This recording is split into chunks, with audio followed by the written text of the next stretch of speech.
श्री राधे राधे।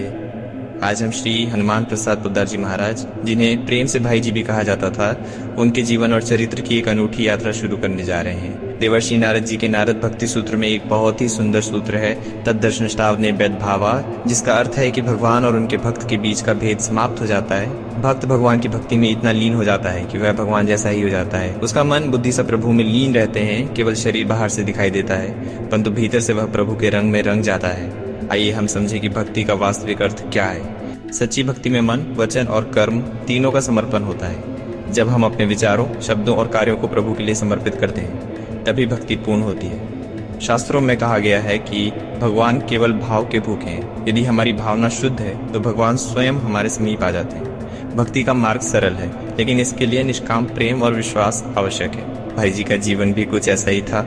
उन पर राधा कृष्ण की परम कृपा थी और उनके आराध्य और उनमें कोई भेद नहीं रह गया था। उनका चरित्र वास्तव में भगवान की लीला का ही एक हिस्सा था। उनके जीवन में भगवान के दर्शन कितनी बार हुए, कितनी लीलाएं हुई, ये बताना असंभव है।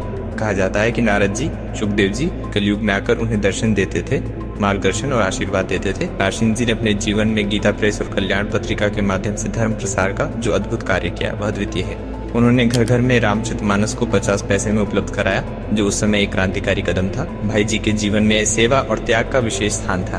वे हमेशा दूसरों की मदद के लिए तत्पर रहते थे, चाहे वह किसी भी परिस्थिति में हो। उनकी दिनचर्या में भजन, ध्यान और सत्संग का विशेष महत्व था। वे अपने अनुयायियों को भी सच्ची भक्ति और सेवा का मार्ग दिखाते थे। भाई जी का मानना था कि सच्चा भक्त वही है जो अपने जीवन में विनम्रता, करुणा और प्रेम को अपनाता है। उनकी शिक्षाएं आज भी लाखों लोगों को प्रेरित करती हैं और भक्ति के मार्ग पर आगे बढ़ने की प्रेरणा देती हैं। वे दिन रात सुबह 4 बजे से लेकर रात 12 बजे तक, यहाँ तक कि कभी कभी 2 बजे तक भी कार्य में व्यस्त रहते थे। भोजन करते समय भी एक हाथ से डाक पढ़ते रहते थे। भाई जी के जीवन में अनुशासन और सेवा का विशेष स्थान था। वे हर दिन प्रातः 4 बजे उठकर ध्यान और भजन में लीन हो जाते थे। उनकी दिनचर्या में समय का विशेष महत्व था। हर कार्य के लिए निश्चित समय निर्धारित था, चाहे वह सत्संग हो, लेखन हो या सेवा। भाई जी के जीवन में कई चमत्कारी घटनाएं घटें। एक बार जब वे गहन साधना में लीन थे, उनके कमरे में दिव्य प्रकाश फैल गया, जिसे कई भक्तों ने भी अनुभव किया। ऐसी घटनाओं ने उनके अनुयायियों के विश्वास को और भी दृढ़ किया और भक्ति के मार्ग पर आगे बढ़ने की प्रेरणा दी। एक बार एक भक्त ने राधा बाबा से पूछा कि क्या भाई जी के साथ भगवान की लीलाएं होती हैं। राधा बाबा ने उस भक्त से कहा, तुम चुपचाप भाई जी के पास बैठो, जब वह कल्याण की प्रूफ रीडिंग कर लें और उस कागज को छोड़ दें तो तुम उसे देखना। भक्त ने ऐसा ही किया और उसने देखा कि उस कागज पर राधा कृष्ण के चरण चिन्ह अंकित थे। ये इस बात का प्रमाण था कि कल्याण की प्रूफ रीडिंग केवल भाई जी ही नहीं, बल्कि उनके आराध्य भगवान श्री कृष्ण भी संभालते थे। भाई जी का जीवन अनुशासन और सेवा का प्रतीक था। वे हर दिन प्रातः 4 बजे उठकर ध्यान और भजन में लीन हो जाते थे। उनकी दिनचर्या में समय का विशेष महत्व था। हर कार्य के लिए निश्चित समय निर्धारित था, चाहे वह सत्संग हो, लेखन हो या सेवा।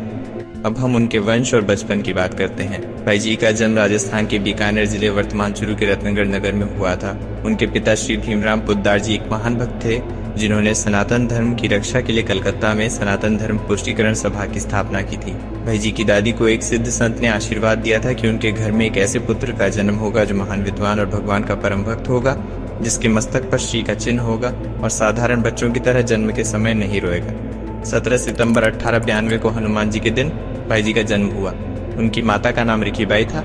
जन्म के समय ही उनके शरीर पर वे सभी चिन्ह मौजूद थे जिनकी संत ने भविष्यवाणी की थी। उनकी दादी ने उनका नाम हनुमान प्रसाद रखा। बहुत कम उम्र में ही उनकी माता का देहांत हो गया और उनकी दादी ने ही उन्हें पाला।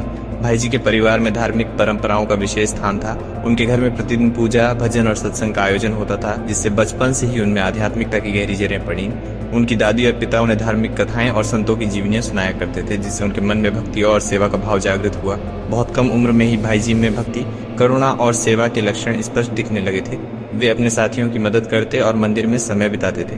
परिवार के संस्कारों और धार्मिक वातावरण ने उनके चरित्र को मजबूत बनाया, जिससे वे आगे चलकर समाज के लिए प्रेरणा बने। उनके बचपन की और अविस्मरणीय घटना है, जिसका वर्णन उन्होंने स्वयं कल्याण में किया था। 1896 में जब वे 4 साल के थे, असम के शिलांग में एक भीषण भूकंप आया था। वे अपने दादा, दादी और बुआ के साथ रहते थे। उस दिन वे अपने पड़ोस में भोजन करने गए थे।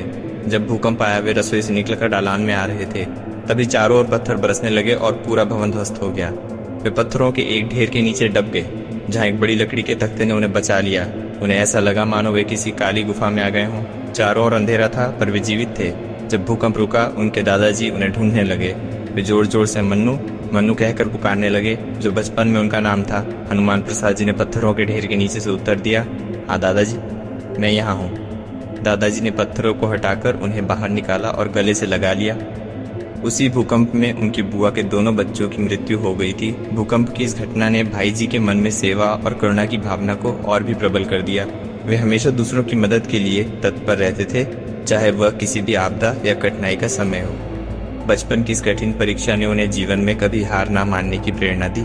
वे अपने अनुभवों को दूसरों के साथ साझा करते और उन्हें भी साहस और विश्वास के साथ आगे बढ़ने के लिए प्रेरित करते थे।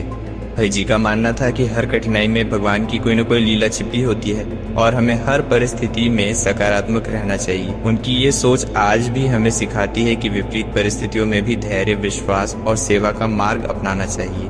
भाई जी की ये घटना हमें बताती है कि कैसे भगवान ने उन्हें बचपन में ही मृत्यु के मुख से बचाया था, ताकि वे आगे चलकर धर्म प्रसार का इतना महान कार्य कर सकें।